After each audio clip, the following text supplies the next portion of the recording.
Good morning students, आज हमारा topic है मानक वेस्टर्न सेल। मानक वेस्टर्न सेल। आपको बता दूं जो मानक वेस्टर्न सेल होता है वो कैसे आकार का होता है? एच आकार का होता है। क्या होता है? एच आकार का होता है। कैसे? डायग्राम बना के दिखाऊंगा, देखिए।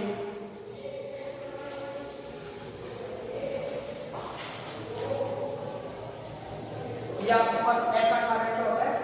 मानक वेस्टर्न सेल। यहाँ पे इसमें आपने भरा होगा मरकरी Hg, फिर इसके ऊपर आप भरते हो HgSO4, इसको बोलते हैं मर्क्यूरस सल्फेट। Mercurous sulphate. और इसके ऊपर मान लीजिए ये हमारे पास कुछ और भरा है, बता देता हूँ। ये होता है हमारे पास कैडमियम सल्फेट 8.3H2, और यहाँ पे इसमें भरा होता है आपके पास कैडमियम अमलगम,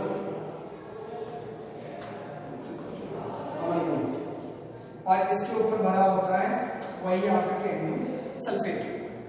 यहाँ पे आप लेते हो संतृप्त CdSO4 कैडमियम सल्फेट, और ये यहाँ पे भरा होता है इसमें सॉल्यूशन। यहाँ पे हवा भरी होती है ऊपर। हम मानक की बात कर रहे हैं तो जो हवा के बाद बाहर के बाद प्रेशर लगेगा वो कितना लगेगा? 1 एटमॉस्फेयर। कंसंट्रेशन जो वीरे लगेगी वो कितनी होती है? 1 मोल। ये हमने पढ़ लिया। टेम्परेचर कितना होगा? 298 केल्विन। ये तो हमने स्टेट वाले कंडीशन पढ़ रखी है। वेस्टर्न सेल में होता क्या है? एक तो कैडमियम का इलेक्ट्रॉन होता है, एक मरकरी का। यहाँ मैंने लिखा है कैडमियम अमलगम। आपको बता दूं अमलगम जब भी बनता है तो उसमें Hg क्या होती है? धातु के साथ जुड़ती है, तो धातु अमलगम बनता है। जैसे आपने पढ़ा होगा ZnHg, जिसको आप क्या बोलते हैं? Zinc amalgam, zinc amalgam. फिर आपने यहाँ किया कैडमियम Hg, तो इसको क्या बोलोगे? Cadmium amalgam. यानी अमलगम कैसे बनता है? जब उसके साथ आप क्या जोड़ देते हो? किसी भी धातु के साथ में Hg या मरकरी को जोड़ देते हो, क्या बनाता है? अमलगम बनाता है। फिर मैं बात करता हूँ यहाँ पे सबका है संतृप्त। संतृप्त जो दो प्रकार के होते हैं, तो आप कार्बनिक अभिक्रिया पढ़ते हैं, क्रियाकारक से उत्पाद बनता है, तो वहां पे अगर रेस्पेक्ट में पढ़े तो संतृप्त कंपाउंड या संतृप्त यौगिक वे यौगिक होते हैं जिसमें केवल सिग्मा बंध पाया जाता है। तो ऐसा उदाहरण आपको क्या है? एल्केन। एल्केन के सभी कैसे होते हैं? सिग्मा बंध होते हैं। जैसे मान लीजिए CH4, सभी सिंगल बॉन्ड होंगे इसमें, तो ये हमारा क्या संतृप्त यौगिक है। कैसा है? संतृप्त यौगिक है। डबल बॉन्ड ट्रिपल बॉन्ड होते हैं, इसका मतलब असंतृप्त यौगिक है। लेकिन यहाँ पे बात किसके रेस्पेक्ट में हो रही है? विलीन के रेस्पेक्ट में हो रही है, सॉल्यूशन के रेस्पेक्ट में हो रही है। संतृप्त CdSO4 का सॉल्यूशन लिया है आपने, तो देखो CdSO4 संतृप्त विलीन क्या होता है? जैसे एक गिलास में आप नमक घोल रहे हो, फिर दूसरी एक चम्मच डाली फिर घोल लिया, फिर तीसरी चम्मच डाली फिर घोल लिया। एक कंडीशन ऐसी आएगी जिसके बाद में नमक घोलना बंद कर देगा। वो जो कंडीशन आती है उसको क्या बोलते हैं? संतृप्त बोलते हैं। क्या बोलते हैं? संतृप्त। जिसके बाद में विलय विलायक में नहीं मिलता है, वो अवस्था क्या कहलाती है?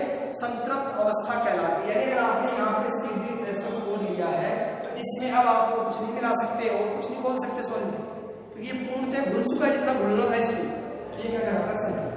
अब देखिए, कल हमने पढ़ा था मित्र रासायनिक श्रेणी।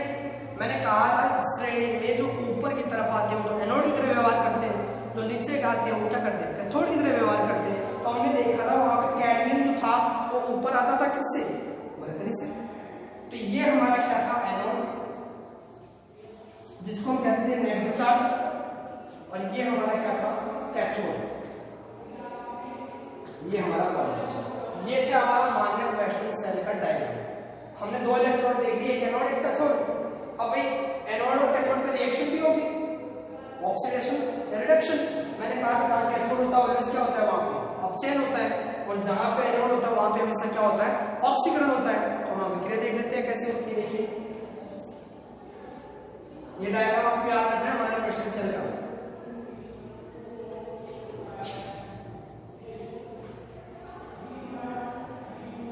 मैं बात करता हूं एनोड पे। एनोड पर हम जानते हैं एनोड पर हमेशा क्या होता है? ऑक्सीकरण होता है। ऑक्सीकरण का मतलब इलेक्ट्रॉन बाहर निकलते हैं, ठीक है। तो हमारे पास यहाँ पे एनोड में क्या था? कैडमियम था, वो किसमें बदलेगा? ये ठोस अवस्था में था, कैडमियम 2+2 इलेक्ट्रॉन बाहर निकाल दी। अब जो हमें पता है कैथोड क्या होता है? इलेक्ट्रॉन ग्रहण करता है, अपचयन होता है वहां पे। तो अपचयन कैसे होगा? देखिए आपके पास था HgSO4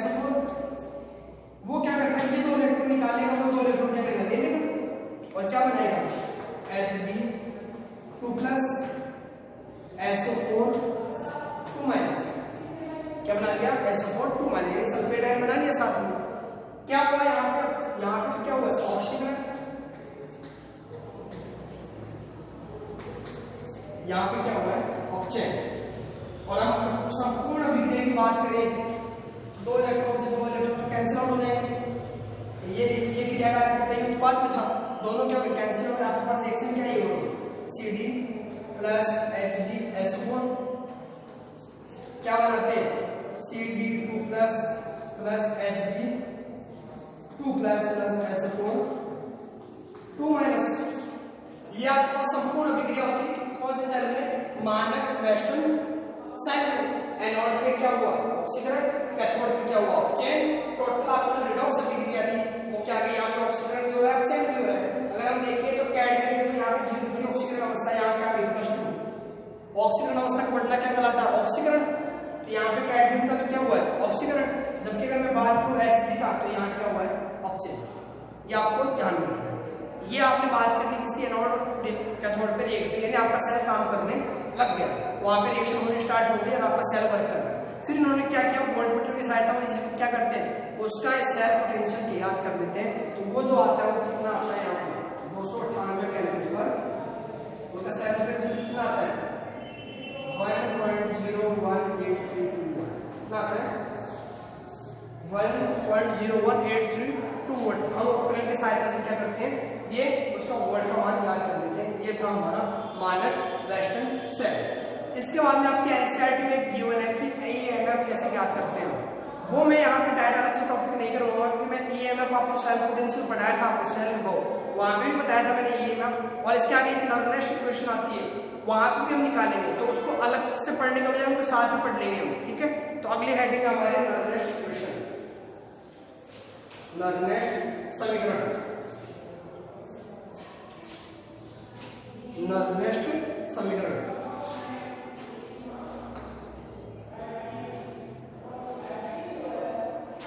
नॉर्मलाइज्ड समीकरण, नॉर्मलाइज्ड समीकरण।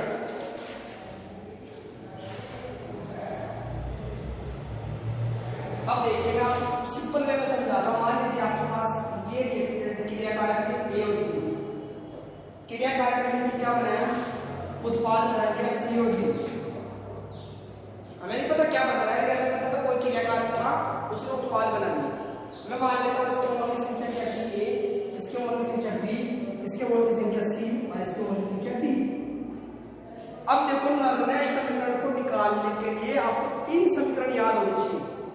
एक तो द्रव्यमान संरक्षण के नियमानुसार या द्रव्य अनुपातिक क्रिया के अनुसार, क्या लिखोगे, द्रव्य अनुपातिक क्रिया का नियम।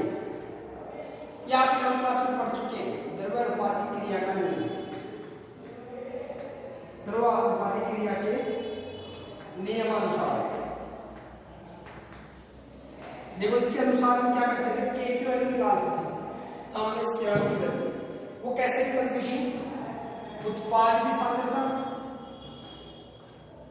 बटे क्रिया कारक की सांद्रता। क्या होती, क्रिया कारक की सांद्रता। अब हमारे पास हमें पता है उत्पाद में सी और डी, तो यहां पे हम लिखते हैं क्या, ए सी कैपिटल सी और यहाँ स्मॉल सी और ए डी और स्मॉल डी। मैं बताऊंगा ये क्या है, ए ए ए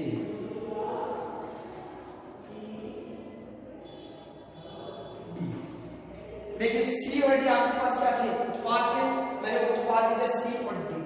अब ये ए क्यों लिखा है, ए का मतलब होता है एक्टिव कंसंट्रेशन, जिसको हिंदी में आप बोलते हो सक्रिय सांद्रता। क्या बोलते हो, सक्रिय सांद्रता। उसके लिए सबकी सक्रिय सांद्रता लेंगे, देखो सबने लिखा है मैंने सेम, ये सबके हमने क्या ले रहे हैं, सक्रिय सांद्रता ले रहे हैं, सी उत्पाद की, ये डी उत्पाद की, ये ए की और ये डी की। फिर यहाँ पे जितने भी बोलते हैं उनको हम क्या लिखते हैं, घात में लिखते हैं। अगर आपने द्रव्य अनुपातिक क्रिया का नियम पढ़ा हो तो यहाँ पे चलेगी घात सी, यहाँ डी, यहाँ ए, यहाँ बी, ये समीकरण आपकी द्वंद्व। ये कहाँ से आती है, द्रव्य अनुपातिक क्रिया के नियम से आती है। कैसे आती है, द्रव्य अनुपातिक क्रिया के नियम से। तो इसको ध्यान में ऐसे नहीं रखना, तो मैं आपको और शॉर्ट में समझा देता हूँ उसको साइड में। मान लीजिए आपके पास था 1a + 3b और आपने क्या बना दिया उससे 2c + 2d बना दिया। अगर आपसे पूछा जाता कि द्रव्यानुपाती क्रिया के नियमानुसार बताइए क्या होता, आप लिखते k = c और d। ठीक है, इसकी घात कितनी आ जाती 2, इसकी भी 2। यहाँ क्या आता a और यहाँ तक भी, और इसकी घात कितनी आ जाती 3। इस प्रकार आप किसी का भी द्रव्यानुपाती क्रिया नियम से क्या निकाल सकते हो, साम्य स्थिरांक का मान निकाल सकते हो। क्या निकाला आपने k, ये क्या हमारे पास इन दोनों के बीच का साम्य जो असाम्य अवस्था है उसका स्थिरांक क्या है, साम्य स्थिरांक। ये एक समीकरण आपको याद रखनी पड़ेगी और इसका शॉर्टकट तरीका बता दिया। तो बाद में क्रिया का यहाँ पे क्या आ जाएगा, मूलों की संख्या आ जाएगी जितने नंबर ऑफ बॉन्ड्स देंगे। ठीक है, फिर आप चलिए सेकंड समीकरण। तो सबसे पहला काम क्या किया, द्रव्यानुपाती क्रिया नियम के अनुसार हमने k की वैल्यू कैलकुलेट कर ली। अब जो हमारे लर्नर्स साइंटिस्ट थे उन्होंने क्या कहा, जो k की वैल्यू होती है यानी साम्य स्थिरांक, साम्य स्थिरांक k, इसका संबंध किसके साथ किया, वह गिब्स फ्री एनर्जी, किसके साथ, गिब्स फ्री एनर्जी, गिब्स मुक्त ऊर्जा, ऊर्जा में संबंध बताया क्या, ऊर्जा में संबंध। वैसे अगर आपने ग्राउंड में उष्मागतिकी का पाठ पढ़ा हो तो वहां आपने गिब्स मुक्त ऊर्जा पढ़ी थी आपने वहां पे, तो वहां से उन्होंने फॉर्मूला दिया डेल्टा जी बराबर delta G not plus RT ln k। ये समीकरण आप हम पढ़ चुके हो। ये भी इसको कैसे याद रखोगे, पहले तो आपने k निकाला द्रव्यानुपाती क्रिया के नियम से, फिर k का संबंध किसके साथ निकाला, delta G Gibbs free energy के साथ में। ये समीकरण भी आपको ध्यान में रखना है। नंबर 2, अब आपने डेल्टा जी निकाल दिया तो इन्होंने क्या कहा, डेल्टा जी में सेल विभव के मध्य संबंध, इसी समीकरण दी उन्होंने, सेल विभव के मध्य संबंध। ये सब समीकरण आप ट्वेल्थ में पढ़ चुके हो, हम वापस इसको डिस्क्राइब नहीं कर सकते, बहुत लंबी इक्वेशन आती है। तो थर्ड इक्वेशन क्या थी, डेल्टा जी किसके बराबर था, -nfe, किसके इक्वल था, -nfe। ये समीकरण नंबर 3। ये कब की बात है, जब डेल्टा जी निकालना है, डेल्टा जी नॉट लिखे तो डेल्टा जी नॉट क्या आएगा, -nfe नॉट। ये समीकरण नंबर 3 दी नर्वलेस्ट। मतलब आपको 3 समीकरण ध्यान में रखनी है, उसके बाद आप क्या कर पाओगे, नर्वलेस्ट इक्वेशन को डेराइव कर पाओगे। क्या थी नर्वलेस्ट इक्वेशन, सबसे पहले द्रव्यानुपाती क्रिया के साम्य स्थिरांक का मान निकाला, फिर साम्य स्थिरांक का संबंध निकाला गिब्स मुक्त ऊर्जा के साथ में, फिर गिब्स मुक्त ऊर्जा का संबंध निकाला सेल विभव के साथ में। अब देखिए आगे इन तीनों इक्वेशन को आपको ध्यान में रखना है। अब मैं कहता हूं 2 व 3 से समीकरण 2 ये रही आपके पास, समीकरण 3 ये रही। यदि मैं डेल्टा जी बराबर इसकी वैल्यू रख दूं, डेल्टा जी नॉट इसकी वैल्यू रख दूं, तो देखिए मेरे पास क्या आएगा, -nfe इक्वल इसके -nfe नॉट, यहां रखते हैं डेल्टा जी नॉट का मान यहां से, फिर देखिए प्लस RT ln k। ये हमने क्या किया, समीकरण 3 का मान समीकरण 2 में रख दिया मैंने, तो हमारे पास ये इक्वेशन आ गई। अब देखिए आगे वैसे 3 समीकरण आपको ध्यान में रखनी है, एक इक्वेशन होगा एक ही मैं डायरेक्ट बता दूंगा आपको। तो यहां देखिए, अब देखिए मुझे अगर d निकालना हो तो मैं -nfe में लेके जाऊंगा, यहां गुणा होगा इसके साथ में, एक साथ में जाएगा तो भाग हो जाएगा। जब मैं लिखूंगा देखो -nfe नॉट अपॉन -nf नीचे गया plus RT ln k upon -nf, इसके नीचे भी आ जाएगा। ये तो टोटल इक्वेशन के नीचे आएगा और नीचे आएगा। तो अब देखिए -nf से -nf कैंसिल, मैं इसको प्लस कर देता हूं, ये कैसा हो जाएगा माइनस। तो देखिए मेरे पास क्या है, E = T not minus RT, ठीक है, ln k अपॉन nf। ये मेरे पास इक्वेशन को आ गई 4। कैसे किया हमने, डिराइव कर दिया उसको, डिराइव करके यहां तक पहुंच गए। अब आगे देखिए आप,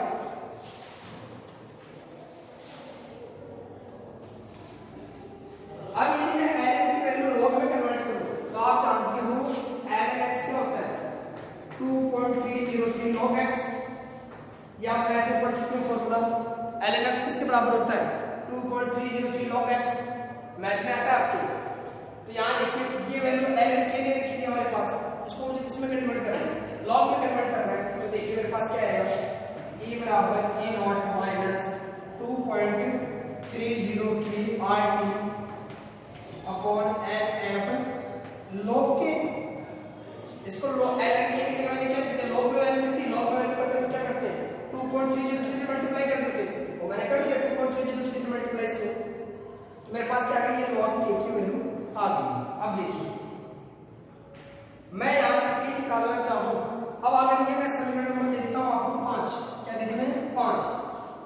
समीकरण 1 में हमने k की वैल्यू निकाली थी, यदि मैं समीकरण 1 की वैल्यू समीकरण 5 में रख दूं k की जगह, तो मेरे पास समीकरण क्या आएगी, e not minus 2.303 RT nf log। अब k की वैल्यू क्या थी हमारे पास, a c c क्या थी a b d अपॉन क्या था हमारे पास a ये a और ये a b। हमने क्या कर दिया, k की वैल्यू रख दी, कहां से रखी, समीकरण 1 से रखी और किसमें रखी, समीकरण 5 में। ये हमारे पास इक्वेशन आ गई और इसी को हम क्या बोलते हैं, नॉर्मलाइज्ड इक्वेशन या नॉर्मलाइज्ड समीकरण। क्या बोलते हैं, नॉर्मलाइज्ड समीकरण। इसके लिए आपको क्या करना पड़ा, 3 संबंध याद रखने पड़े आपको। एक तो शारीरिक लोग का मुक्त ऊर्जा के साथ में, विद्युत ऊर्जा के साथ में, एक विद्युत ऊर्जा का आपके पास साम्य स्थिरांक के साथ में, और आपके पहला क्या था, द्रव्यनुपातिक क्रिया अनुसार के नियम के अकॉर्डिंग आपने क्या लिखा था, k की वैल्यू लिखी थी। फिर वो आपने पुट किया और आप पहुंच गए ये समीकरण निकाली। इसी समीकरण को उन्होंने क्या कहा था, नॉर्मलाइज्ड समीकरण कहा। आगे देखिए अब इन्होंने क्या कहा, ये नॉर्मलाइज्ड समीकरण थी, इनको आप 298 केल्विन ताप पर निम्न प्रकार के लिख सकते हैं। कैसे, देखिए इन्होंने कहा इसको आप लिख सकते हो 2.303 RT अपॉन f, ये वैल्यू लिखेंगे 2.303 इनको r की वैल्यू लिख रहा हूं 8.314, क्या लिखोगे, joule kelvin inverse mall inverse into 200 temperature कितना है 298 केल्विन, 298 केल्विन अपॉन कितना आ जाएगा 96,500। इसकी वैल्यू ऐसे लिख सकते, निकाल सकते हैं, इसकी वैल्यू रख दी, मैंने इसकी वैल्यू रख दी, f की वैल्यू रख दी, हमें पता था फैराडे में कितनी होती है 96,500 गुना t, हमें पता है कितना होता है 298 केल्विन, स्टैंडर्ड कंडीशन दी थी हमने। r हमें पता है गैस कांस्टेंट कितना होता है 1.314, 2.30 की वैल्यू रख दी। जब उनको उन्होंने सॉल्व किया तो उसकी वैल्यू कितनी है 0.0591 वोल्ट, कितनी है 0.0591 वोल्ट। जब इसको सॉल्व किया तो कितनी आ गई हमारे पास 0.0591 वोल्ट। अब देखिए ये मान लीजिए कि आपके पास जो समीकरण आई थी ये लास्ट में, इसमें अगर ये मान रख दो 2.303 RTF की जगह क्या रख दो 0.0591, तो देखिए मेरे पास क्या आएगा समीकरण, मैं इसी को बदल देता हूं, यहां पे इसमें हम क्या लिख रहे हैं 0.0591 लिख दी मैंने यहाँ पे वैल्यू। अब यहाँ पे आपको बता दो ये ए सी ए डी ए ए और ये ए बी ये क्या है, ये यहाँ पे क्रियाकारक और उत्पाद की सक्रिय सांद्रताएं हैं। क्या है, सक्रिय सांद्रताएं हैं, तभी तो हमने एक है एक्टिव, एक्टिव यानी सक्रिय। अब देखिए ये सक्रिय सांद्रताएं क्रियाकारक व उत्पाद की सक्रिय सांद्रताएं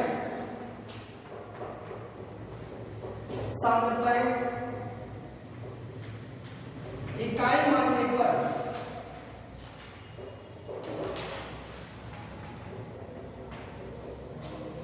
हम क्या मान रहे हैं, इसको इकाई मान रहे हैं, सभी सांद्रताओं को इकाई मान लेते हैं। अगर आपने देखा हो तो log 1 का मान कितना होता है 0, ये मैथ में आपने फॉर्मूला पढ़ा, log 1 का मान कितना होता है 0, और इनके सभी की सांद्रता को हमने क्या मान लिया, इकाई मान लिया, यानी मैंने इसको भी 1 मान लिया, इसको भी 1 मान लिया, 1 को 1 से कम होता है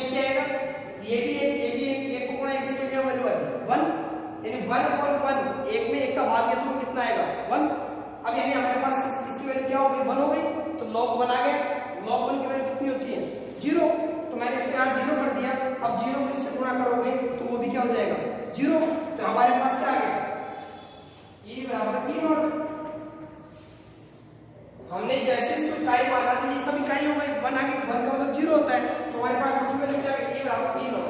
अगर मैं कह दूं सक्रिय सांद्रता इकाई घंटे पर सेल विभव मानक सेल विभव के क्या आता है बराबर आता है। यहां से हम क्या निकाल सकते हैं, हम कह सकते हैं कि जो सेल विभव होता है वो किसके बराबर आता है मानक सेल विभव के।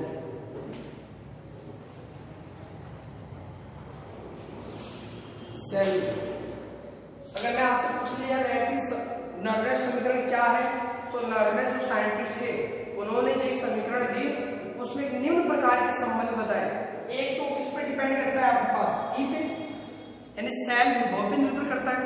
एक किस पे डिपेंड करता था आपके पास टी पे, यानी किस पे ताप पे निर्भर करता था, यानी उन्होंने ताप सेल विभव और आपको उत्पाद और क्रिया कारक की सांद्रताएं प्लस इलेक्ट्रोड की प्रकृति, आपने यहाँ पे आर लिया गैस कांस्टेंट लिया था, गैस तरंग लिया था, यानी इलेक्ट्रोड कैसा था गैसीय था, तो क्या बताती है इलेक्ट्रोड की प्रकृति, इनके बीच में संबंध एक समीकरण द्वारा व्यक्त किया, उसको आपने क्या कहा नर्वेट समीकरण। क्योंकि आपकी बुक में सबसे पहले ये डेफिनेशन दे रखी है, तो क्या था उसमें इलेक्ट्रोड की प्रकृति, सक्रिय सांद्रताएं, ठीक है, और आपका ताप और सेल के मध्य एक संबंध समीकरण में व्यक्त किया, उसको आपने क्या कहा था नर्वेट समीकरण, जो कि आपको क्वेश्चन में भी दिखाई दे रही है आपको।